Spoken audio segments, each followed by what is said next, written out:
왜 김건희 곁에는 늘 건진이 있었을까? 단순한 인연이었을까? 현재 김건희가 건진의 입을 무서워한 이유는 뭘까요? 건진은 원래 영향력이 셌어요.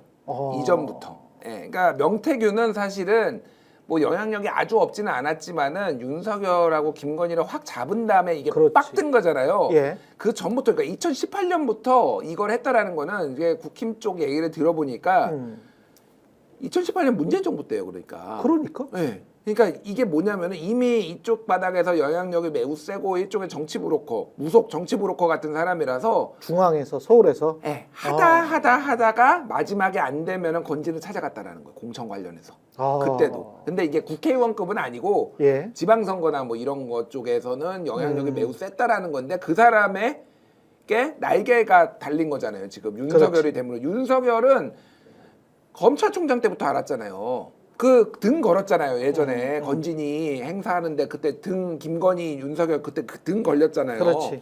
이미 김건희가 꽤 오래전부터 제가 듣기로는 20년 전부터 알았다는 거예요. 건진을 20년 전부터 알았고 거의 딸 같은 존재다 약간.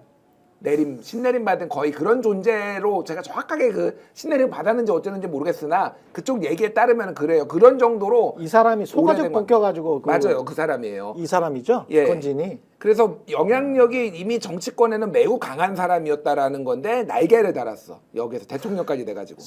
제가 아는 얘기인데 건진법사로부터 김건희가 2015년 16년 이때 이제 윤석열 검사가 그 댓글 사건으로 해서 이제 한직으로 돌 때에 이때가 기회다라는 소리를 하면서 이런 얘기를 해요.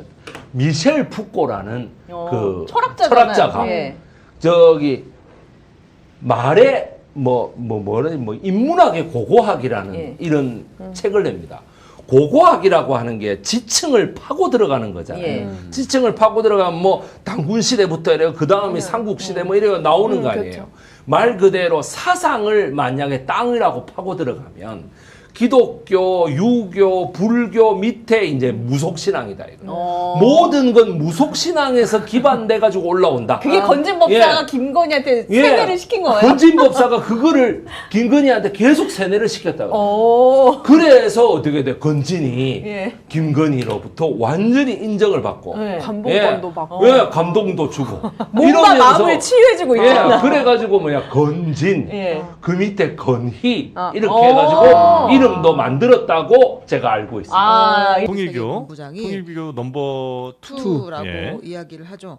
이게 자신의 그 통일교 행사에 장관 축사를 보내라 이렇게 이야기했다는 거예요. 통일교 행사인데 네. 장관 축사. 네, 그래서 이제 조규홍 보건복지부 장관이 거론이 됐는데 예. 거기서 안 하겠다고 했나 봐요. 아 장관이. 네, 안 하겠다. 그러니까 이제 윤여호가 다시 건진을 통해서 예. 안 하겠다고 하는데 이제 하게 만들어 달라. 그러니까 장관 축사가 어렵다는 답변을 들었는데 그랬더니 이제 건진 법사가 그러면 내가 다시 강하게 조치하라고 하겠다. 그렇게 얘기를 하겠다 해서 실제로 이렇게 축사가 소외와 고독이 없는 존엄한 노후 생활을 위해 우리 모두의 지혜를 모아야 할 때라고 생각합니다. 조규용 장관 입장에서 보자면 네. 내가 왜 이 종교단체 행사에 내가 왜 축사를 보내야 돼? 그래서 처음에는 안 한다고 했는데 네. 압력을 받아가지고 결국 본인이 할 수밖에 없는 상황이 됐잖아요. 네. 얼마나 그게 참을 수 없는 모욕이겠어요. 개인적으로 그렇죠. 봤을 때는.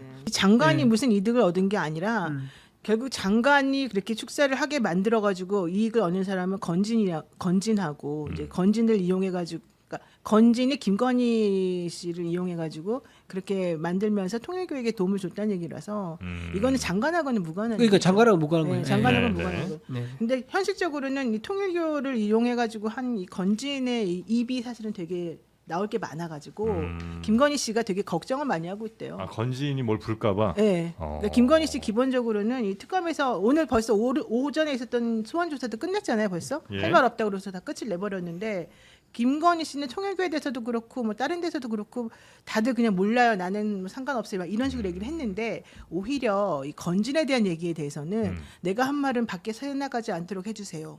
이렇게 특검에 요청했을 정도였대요. 특검에? 예. 그러니까 특검에서 조사를 받았잖아요. 김건희 건진이. 씨가. 아, 김건희 씨가 김건희 조사를 씨가, 받았잖아요. 보통은 이제 진술 거부하고 뭐 하고 이제 막 이런 얘기 나오잖아요. 예. 그리고 이제 예를 들면 뭐 A에 대해서 물어보고 B에 대해서 물어보고 그러면 A는 별거 아니에요. B는 몰라요. 자기 마음대로 해요. 뭐 이런 얘기를 이제 한단 말이에요.